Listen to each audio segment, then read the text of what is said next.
नमस्कार दोस्तों, एक और नए ब्लॉग में आप लोगों का स्वागत है।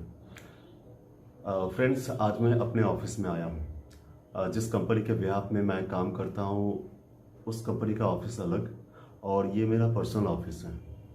फिलहाल मैं जिस कंपनी के बिहाफ में फिनेंशियल काम करता हूँ उस फिनेंशियल काम का थोड़ा हिस्सा मतलब बेसिक हिस्सा यहाँ पे होता है।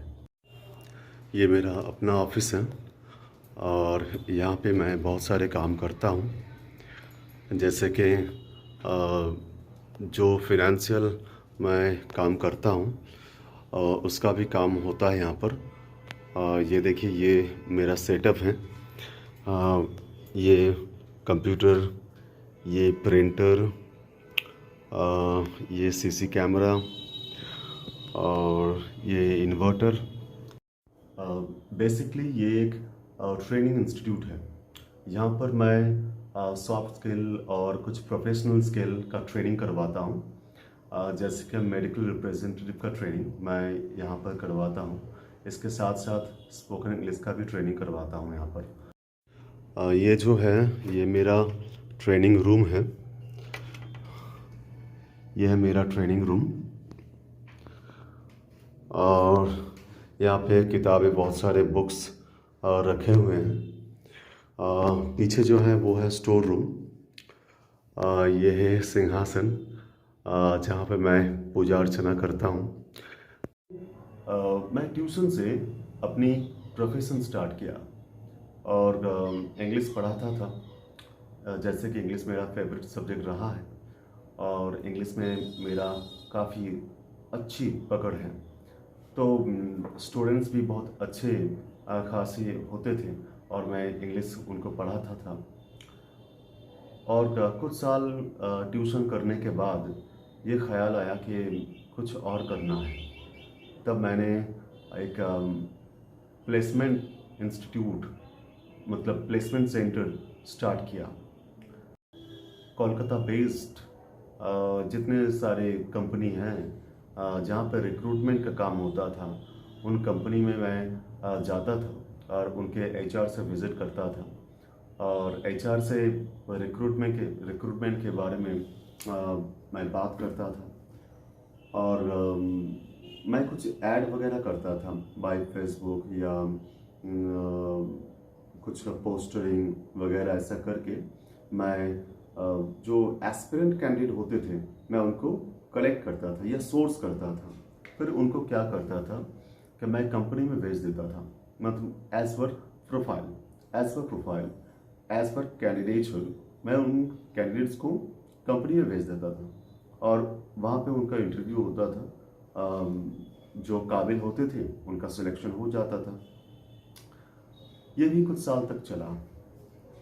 फिर आते आते आपका 2019 चला आया और मुझे तब लगा कि मुझे कुछ और करना है। आप स्क्रीन देख रहे हैं, स्क्रीन में जो फ्लैश हो रहा है मतलब जो प्रोग्राम यहाँ पे चल रहा है वो उसी चीज़ का है जिसका मैं काम करता था, प्लेसमेंट का। जब मैं प्लेसमेंट का काम करता था तब इस प्रोग्राम को मैंने बनाया था, क्योंकि जो स्टूडेंट्स जो कैंडिडेट्स यहाँ पे विज़िट करने आते थे उनको ये दिखता था कि कौन कौन से इंडस्ट्री में मैं काम कर रहा हूँ और कौन कौन से इंडस्ट्री में मैं रिक्रूटमेंट देता था। और फिर कंपनियों में कुछ प्रॉब्लम्स की वजह से मुझे वो काम भी मतलब प्लेसमेंट का काम भी छोड़ना पड़ा। फिर मुझे कुछ और प्रोफेशन के बारे में सोचना पड़ा। फिर मैंने एक दिन सोचा कि मुझे मेडिकल रिप्रेजेंटेटिव का जॉब करना है, क्योंकि इससे पहले जो हम काम कर रहे थे इंडिपेंडेंटली काम कर रहे थे, लेकिन वहाँ पर कुछ प्रॉब्लम्स आ रहे थे और जिसके लिए मैं उस काम को आगे बढ़ा नहीं पा रहा था। तो मुझे मतलब मैं फ्रस्ट्रेटेड हो गया था। फिर मैंने डिसाइड किया कि मुझे एक जॉब करना है, एक अच्छा खासा सैलरी मिलेगा, मतलब चल जाएगा। तब मैंने जॉब करने का डिसाइड किया और फिर तब मैंने सोचा कि यहाँ पर मैं जिस एरिया में मैं रहता हूँ, ये जो एक स्मॉल टाउन है, इस छोटे से शहर में एमआर का जॉब बहुत पॉपुलर है। बहुत सारे मेरे जान पहचान वाले भी एमआर का जॉब करते हैं, मेडिकल रिप्रेजेंटेटिव का काम करते हैं वो लोग। तो वो उनको देख कर के मुझे अच्छा लगता था कि ये एक जॉब सूटेबल जॉब है, ये जॉब किया जा सकता है और ये जॉब करने से मुझे अच्छा खासा पैसा भी मिलेगा और मतलब ज़िंदगी अच्छे से कटेगी। और एक प्लस पॉइंट मुझ में ये था कि जैसे कि मैं इंग्लिश का स्टूडेंट हूँ और इंग्लिश मेरा बेस है और मुझे ये जानकारी थी पहले से कि इस जॉब में इंग्लिश में नॉलेज होना बहुत ज़रूरी हो जाता है। जो लोग इंग्लिश में फ्लुएंट होते हैं, फ्लुएंटली इंग्लिश में बात कर सकते हैं, उनके लिए ये जॉब बहुत अच्छा होता है, मतलब वो अच्छे से परफॉर्म कर सकते हैं। तब मैंने डिसाइड किया कि मुझे यही जॉब करना है। लेकिन जॉब तो ऐसे मिलेगा नहीं, इसके लिए ट्रेनिंग करना ज़रूरी है, क्योंकि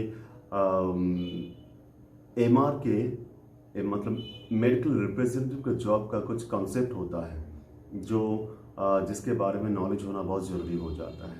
तो मुझे ट्रेनिंग लेना था कि अगर मुझे एमआर का जॉब करना है तो मुझे ट्रेनिंग लेना है, उसके बारे में मुझे जानना है व्हाट इज़ एमआर जॉब और what is the role of an MR. तो एमआर का रोल क्या है, उसका जॉब क्या है, इसके बारे में मुझे जानना था। और ख़ास करके जो स्टूडेंट्स साइंस बैकग्राउंड के होते हैं, मतलब हायर सेकेंडरी में या कॉलेज में जो साइंस लेकर के पढ़े हुए हैं, उनके लिए ये जॉब सही है माना जाता था। लेकिन ये ट्रेंड धीरे धीरे बदल गया, मतलब आर्ट्स या कॉमर्स का भी स्टूडेंट्स वो सारे ट्रेनिंग ले करके ये जॉब कर सकते थे। तो स्वाभाविक है कि मुझे भी ट्रेनिंग चाहिए थी। तो मैं कोलकाता में गया। यहाँ से मैं जहाँ रहता हूँ, यहाँ से करीब करीब 1.5 से 2 घंटे दूर, मतलब बाई बस से 2 घंटे जर्नी करके जाना पड़ता था। तो वहाँ पर एक इंस्टीट्यूट में दाखिला लेने के लिए मैं गया और मेरा ट्रेनिंग भी शुरू हो गया वहाँ पर। और फिर एक दिन उस इंस्टीट्यूट का जो मालिक है, उन्होंने मुझे अपने कैबिन में मुझे बुलाया। उनको पता था कि मेरे पास एक इंस्टीट्यूट है, क्योंकि मैं पहले ट्यूशन कराता था, उसके बाद मैंने प्लेसमेंट का काम किया, तो मेरे पास एक इंस्टीट्यूट मतलब एक प्लेस है मेरे पास। तो उनको लगा होगा कि वो अपना बिजनेस यहाँ पर भी बढ़ा सकते हैं, क्योंकि इस एरिया में एमआर का कोई ट्रेनिंग इंस्टीट्यूट नहीं था और एमआर का ट्रेनिंग करने के लिए कोलकाता में जाना पड़ता था, जो काफ़ी दूर है और बहुत से स्टूडेंट्स इस वजह से नहीं भी जाते थे। तो उन्होंने मुझे पूछा कि तुम्हारे पास तो एक इंस्टीट्यूट है, तो अगर हम वहाँ पे एक फ्रेंचाइजी ओपन करेंगे, मतलब इसी का एक ब्रांच ओपन करेंगे, तो क्या तुम उसे ऑपरेट कर पाओगे? तो मुझे लगा कि ये मैंने देखा कि वो चाहते थे कि मैं उनका जो नया ब्रांच जो ओपन करना चाहते थे यहाँ पर, तो उसे मैं ऑपरेट करूँ। और जब मैं घर लौट आया तब मैं सोचा कि उन्होंने मुझे ये जो रिस्पॉन्सिबिलिटी है वो मुझे क्यों देना चाहते हैं, इसका कोई वजह तो होगा। तो मुझे लगा कि उनको ज़रूर ऐसा कुछ लगा होगा मुझ में वो कुछ ना कुछ काबिलियत तो उनको दिखा होगा, ताकि उन्होंने मुझे मेरे ऊपर भरोसा कर रहे हैं कि उस इंस्टीट्यूट को, मतलब जो ब्रांच वो ओपन करने वाले हैं, मैं उसको चला पाऊंगा। तब मैंने सोचा अगर मुझ में काबिलियत है तो क्यों ना मैं खुद स्टार्ट करूं, मैं क्यों किसी और के ब्रांच में काम करूंगा। तो मेरे पास प्लेस है, इंस्टीट्यूट है, वो माहौल है और एरिया है और मेरे पास नॉलेज है, काबिलियत है, तो क्यों ना मैं ही स्टार्ट करूं। तो फाइनली मैंने डिसाइड किया कि मुझे एमआर नहीं बनना है, मुझे एमआर का ट्रेनर बनना है। और फिर मैंने एमआर का ट्रेनिंग इंस्टीट्यूट यहाँ पे स्टार्ट कर दिया। और यहाँ के एक प्लस पॉइंट मेरे लिए रहा है ये कि यहाँ पे बहुत सारे स्टूडेंट्स कोलकाता इतने दूर होने की वजह से वो नहीं जा पाते थे। उनको एमआर की ट्रेनिंग चाहिए थी, वो चाहते थे वो भी एमआर बने, लेकिन वो इतने डिस्टेंस की वजह से, लॉन्ग डिस्टेंस की वजह से नहीं जा पा रहे थे, खास करके लड़कियों। फाइनली मैंने जब ये ट्रेनिंग इंस्टीट्यूट चालू किया तो अच्छा रिस्पांस मिलने लगा, क्योंकि यहाँ पर तो कोई कंपटीटर था ही नहीं, तो मुझे उसका बेनिफिट मिला। जब कोई एमआर के जॉब के लिए इंटरव्यू फेस करने जाता है तो उसको इंग्लिश में बात करना होता है, क्योंकि जो रिक्रूटर होते हैं वो as a primary language English को प्रेफर करते हैं। तो मैंने डिसाइड किया कि जितने सारे स्टूडेंट्स मेरे पास हैं उनको मैं स्पोकन इंग्लिश सिखाऊंगा। तो मैंने उसके एमआर के ट्रेनिंग के साथ साथ स्पोकन इंग्लिश का भी ट्रेनिंग स्टार्ट किया, ताकि स्टूडेंट्स को फ़ायदा मिले। उसके बाद एमआर के ट्रेनिंग के साथ साथ 2-3 साल चला गया।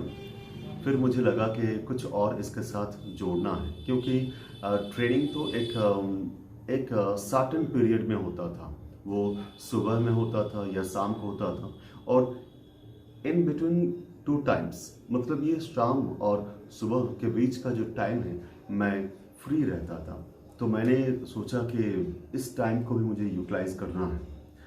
तब जाकर के मैंने आफ्टर कोविड मैंने